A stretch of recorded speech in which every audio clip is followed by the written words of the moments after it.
So at last সবাই মিলে আমরা চলে গেলাম আমতা ফতেপুর আশ্রম।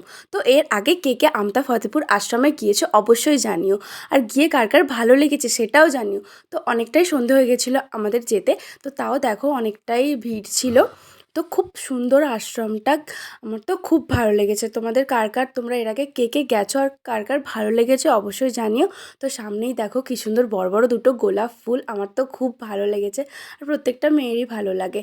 আর তো মন্দিরের ভেতর চলে গেলাম না রাধাকৃষ্ণ ঠাকুরের দর্শন করতে। তো তো তারপর চলে গেলাম মহাদেবের দর্শন করতে। তো হর হর মহাদেব। তো তারপর আমরা সবাই বাড়ি যাব, তো সবাই মিলে ফুচকা খেতে চলে এলাম। আর এই যে এই ম্যাডামটাকে দেখছেন, উনি হচ্ছে ডেয়ার নিয়েছেন যে শুধু কাঁচা লঙ্কা দিয়ে ফুচকা খাবে। তো দেখো ও কীরকম পুরো কাঁচা লঙ্কা ভরে ফুচকাটা নিয়ে ও সত্যিই ডেয়ারটা কমপ্লিট করে নিল। তো কীভাবে খাবে দেখো, আমরা সবাই বলছি তোর কি ঝাল লাগেনি? ও মানে সবাইকে দেখানোর জন্য ও পুরো এক ভর্তি কাঁচা লঙ্কা দিয়ে পুরো ফুচকাটাই খেয়ে নিল। তো ভিডিওটা ভালো লাগলে like, comment, share and follow করে দিও। তো সবাইকে good night and tata bye.